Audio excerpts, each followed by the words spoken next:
Au nom du Père, et du Fils, et du Saint-Esprit. Amen. Mon Seigneur et mon Dieu, je crois fermement que tu es avec moi, que tu me vois et que tu m'entends. Je t'adore avec profonde révérence. Je te demande le pardon de mes péchés et la grâce de faire avec profit ce moment de prière. Marie, ma Mère Immaculée, Saint Joseph et mon ange gardien, intercédez pour moi. Aujourd'hui, 1er juin, le calendrier indique Saint Justin. Justin de Naplouse, son lieu de naissance, donc ville actuellement située en Cisjordanie. Justin, philosophe de profession, mort martyr à Rome vers l'année 165. Dans un dialogue littéraire avec un certain Tryphon, Justin raconte son désarroi intellectuel après s'être essayé à différentes doctrines philosophiques. Il cherchait depuis longtemps la vérité, se rendant dans les diverses écoles de tradition philosophique grecque, mais rien de ce qu'on lui présentait, même d'une grande qualité, ne lui semblait clair ni satisfaisant. Il était troublé, déçu, comme quelqu'un qui pense être sûr d'avoir trouvé une oasis et constate que ce n'est qu'un mirage, à part comme les Dupont dans Tintin.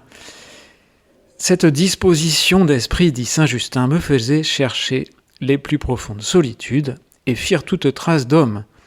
Je me retirais donc dans une campagne, à peu de distance de la mer. Comme j'approchais de l'endroit que j'avais choisi pour être seul avec moi-même, je m'aperçus qu'un vieillard d'un aspect vénérable et d'une physionomie pleine de douceur et de gravité me suivait d'assez près. Je m'arrêtai en me tournant vers lui et je le regardai avec attention.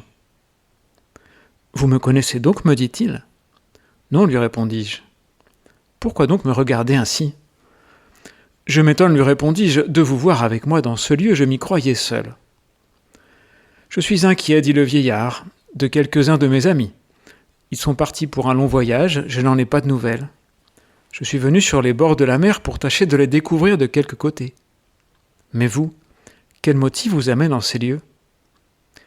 J'aime, répondis-je, c'est Justin qui parle, les promenades solitaires où rien ne distrait l'esprit, où l'on peut librement causer avec soi-même. Ces lieux sont bien propres aux graves études. Et dans la conversation qui est bien racontée, Justin donne son opinion sur toutes sortes de sujets, la culture, politique, religion. Justin aime parler. Le vieillard écoute et intervient parfois dans un sens chrétien. Sa simplicité désarme Justin. Il ne parvient pas à partager ses idées, mais il reconnaît qu'ils ont beaucoup de choses en commun. Il prend en sympathie la foi innocente du vieillard. Les heures s'écoulent, ils prennent congé, ils ne se reverront jamais. Mais Justin n'oubliera jamais cette rencontre. Quelques mois plus tard, il comprendra que seuls les propos du vieillard semblent apaiser sa soif de vérité. Cette rencontre fortuite l'a approché de la foi, en lui ouvrant un horizon plus vaste que celui que lui présentaient toutes ses idées précédentes. Et peu de temps après, Justin le philosophe recevra le baptême et deviendra l'un des plus grands apologistes chrétiens, l'un des plus grands défenseurs des chrétiens auprès de l'empereur. « Je suis le chemin, la vérité et la vie », avait dit Jésus. La vérité. Toi, Seigneur, tu avais aussi promis d'envoyer de la part du Père l'Esprit de vérité, lui que le monde ne peut recevoir, car il ne le voit pas et ne le connaît pas. Dieu est du côté de la vérité, pas seulement plutôt pour la vérité ou contre le mensonge, mais Dieu est la vérité. Il connaît tout avec une clarté parfaite. Il est à l'origine de tout. Tout ce qui est vient de Dieu. Tout ce qui est vrai. Le mensonge, c'est un travestissement, c'est du non-être. C'est utiliser la parole ou d'autres formes de communication pour masquer la vérité. C'est pourquoi Jésus, c'est vraiment important que je ne mente jamais. Je ne suis pas obligé de dévoiler tout ce que je sais ou tout ce que je pense à n'importe qui, parce qu'il y a une pudeur, il y a un respect de ce qui doit rester secret, mais je ne peux jamais mentir. Et d'ailleurs, l'acceptation du mensonge, c'est le début d'une dégradation de l'âme qui peut aller très loin. Et positivement, toutes les histoires de conversion sont des rencontres avec la vérité, presque toutes. Par exemple, Saul, la conversion. Saul, Saul, pourquoi me persécutes-tu ? Dit la voix. Tu crois t'en prendre aux chrétiens, mais en réalité c'est contre Dieu que tu te dresses. Alors reconnais la vérité et rends-toi, baisse les armes, deviens chrétien. Ou alors les gens qui se sont confessés, et peut-être après longtemps, ce sont des retours à la vérité, après des années ou des décennies de dissimulation, ou de se voiler la face. La Samaritaine, par exemple, n'était pas contente de sa vie. Et dans son dialogue avec Jésus, elle s'est bien gardée d'en parler, préférant poser d'ailleurs une question théologique, liturgique, sur le lieu où il faut adorer. Est-ce que c'est à Jérusalem ou sur le mont Garizim ? Mais c'était pas la vraie question. Et Jésus lui indiqua avec délicatesse le vrai problème de sa vie. Et une fois reconnu, une fois avoué, tout s'est débloqué pour elle. Par la rencontre avec la vérité sur sa propre vie. Dans d'autres cas, comme celui de Justin, la conversion est venue d'une rencontre plus intellectuelle, avec la splendeur de la vérité. Et à vrai dire, Jésus en nous, c'est les deux à la fois, c'est tout à la fois. Les conversions, c'est à la fois intellectuel et moral. Il n'y a pas de pur intellectuel d'ailleurs, ni non plus de pur homme ou femme d'action. Nous sommes une seule personne, notre pensée et notre vie se rejoignent. D'ailleurs, on voit bien qu'on est capable de tordre la pensée pour justifier la vie. Et on est porté aussi à regarder les apparences, sans toujours se demander si elles reflètent la réalité.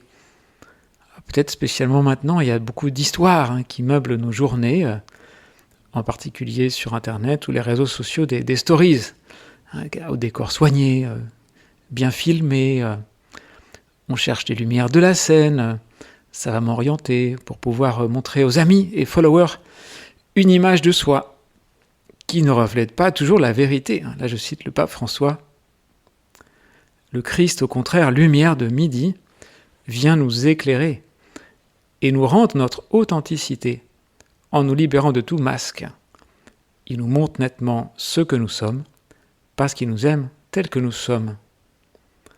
Oui, Jésus, tu m'aimes comme je suis, tu m'aimes saint, tu me veux saint, mais tu me connais. La vérité, c'est pas une théorie ou une opinion qui serait obligatoire. Non, la vérité, c'est tout simplement, comme disent les classiques, l'adéquation entre notre intelligence et la réalité. La vérité, c'est accepter le réel. Et la vérité morale, c'est pas le diktat d'un tyran qui nous forcerait à vivre d'une certaine manière, mais c'est ce qui est conforme à notre nature, à ce que nous sommes. Et la vérité, elle a un visage humain. C'est le visage du Christ. C'est ton visage, Seigneur, qui se montre. Par exemple, quand tu dis aux apôtres, aux disciples, « Vous ne comprenez pas encore, comme votre cœur est lent à croire. » Ou alors à Philippe, l'apôtre, « Ça fait si longtemps que je suis avec vous et tu ne me connais pas, Philippe. » Là, Jésus montre la vérité avec son bon visage. Et les saints, ce sont ceux qui ont eu l'humilité d'accepter la réalité. La réalité sur eux-mêmes et la réalité sur Dieu. L'humilité. Celui qui croit tout savoir, comme Saul avant sa conversion, qui pensait être le plus zélé de tous les pharisiens, il a fait face à son erreur, il a été renversé sur le chemin de Damas, il est devenu aveugle même, et tout seul dans le noir, il se souvenait simplement de la lumière qu'il avait vue et de la voix qu'il avait entendue. Et là, il a reconnu qu'il était aveugle et il a rencontré Ananie qui lui a redonné la vue. Seigneur, c'est quand je reconnais que je ne suis pas la source de la vérité que je commence à comprendre. Ces jours-ci, l'Église insiste sur la vérité d'une parole de Jésus prononcée peu avant de donner sa vie. Ceci est mon corps, ceci est mon sang. Faites du corps et du sang du Christ. Cette parole est vraie, c'est bien toi, Seigneur, sous l'apparence du pain et du vin. Nous voulons t'aimer, Jésus, nous voulons te reconnaître dans l'Eucharistie, nous voulons peut-être nous confesser avant de communier si c'est nécessaire. Nous t'adorons, Seigneur, comme Dieu caché, réellement présent, sous les apparences du pain et du vin. Je te remercie, Seigneur, pour ces 10 minutes de prière. Je te demande de m'aider à mettre en pratique de bonnes résolutions. Marie, ma Mère Immaculée, Saint Joseph et mon ange gardien, intercédez pour moi.